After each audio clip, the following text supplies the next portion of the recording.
Vasquez report. We're just going to go ahead and rant about shit that's been going on lately. So let's start with Bondi Epstein file situation. Apparently, the head of the SDNY, the New York field office, James Dennehy, got relieved of his duties, and Kash Patel has a bunch of files that he's going through that should be released by Friday. The plot thickens. I wonder who's implicated in them, like what's going on, like, and then who stopped them from being released in the first place. It's kind of crazy.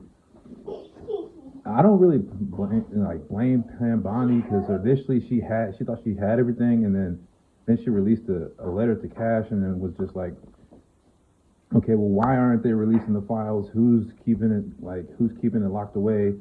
The American people deserve to know, like she told Sean Hannity in her latest Fox News. No, Sean, I gave them a deadline of Friday at 8 a.m. to get us everything, and a source had told me where the documents were being kept, Southern District of New York, shock.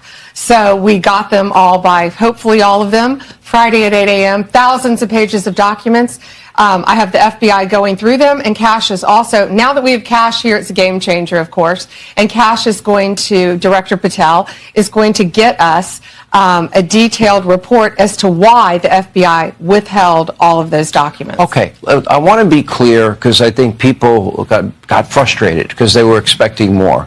You were expecting more, and you didn't find out less than 24 hours before the release. You got a whistleblower that confirmed that there were way more documents that they were supposed to turn over, and then you found out just before that. Well, sure, and you're looking at these documents going, these aren't all the Epstein files. There were flight logs, there were names and victims' names, and we're going, where's the rest of the stuff? And that's what the FBI had turned over to us.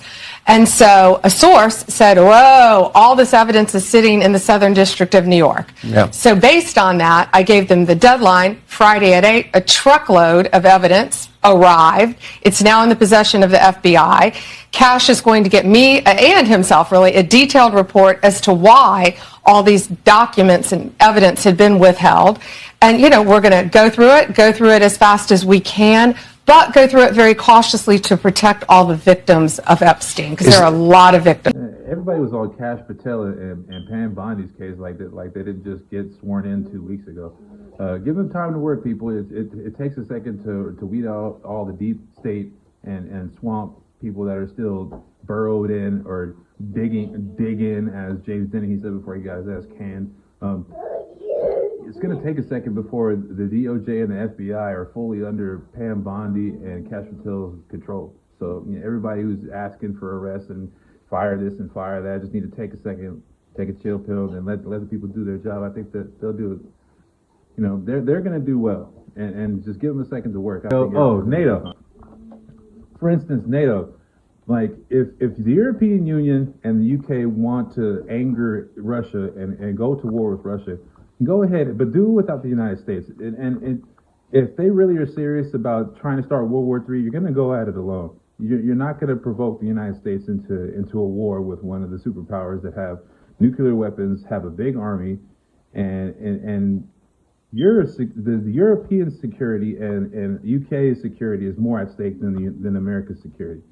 So, and Republicans can back me up on this. Let me know in the comments how you feel about that, because I honestly think America shouldn't be dragged into unnecessary wars. Trump didn't start any new wars as president during his first term. He's not going to start a new one now just because a sycophant, cocaine addicted tyrant like Zelensky is trying to goad the superpowers of America, superpowers of all the European unions and everybody else into World War III. It's not going to happen, and he just needs to go somewhere. He got kicked out of the White House because he didn't know how to talk to Trump or Vance, and Mike Walls and Marco Rubio showed him the door, and there's a good reason for that. And if you look closely at his mannerisms, he kept doing that, like hello. President Trump making deals left and right. He got Apple giving $500 billion to the United States and building plants here. He has a Taiwanese chip producer making 3 plants in Arizona and giving $100 billion to the United States economy. $600 billion from Saudi Arabia. 1 billion from Japan. Just the list goes on and on. And then he like, this is great. Replacing the EB-5 program with the Trump Gold Card. Okay, $5 million for wealthy immigrants to come and get citizenship in the United States sounds like a great idea, because they're going to create jobs.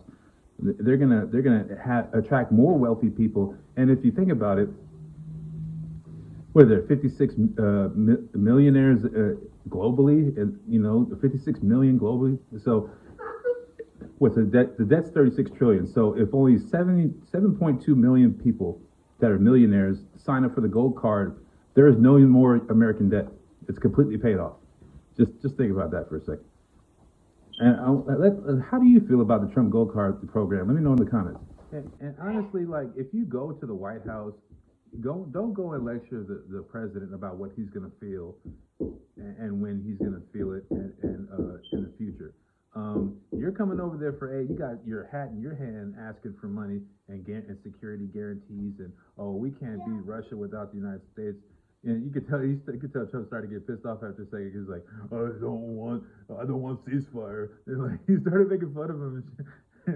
It was the funniest shit ever. And then you're gambling with World War III. He got on his face, and then he pointed at him with two fingers like this. And if you know, you know.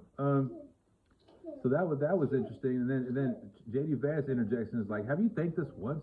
And it's real shit, because like, if you give another country $350 billion, regardless of if it's through cash aid, through military equipment and what have you, that's still like almost $500 billion worth of aid to fight a proxy war. And it wasn't. Anyways, I just had to go on a rant for a second and let y'all know how I felt about a bunch of different stuff. This is Angel from the Vasquez Report signing off. See y'all later.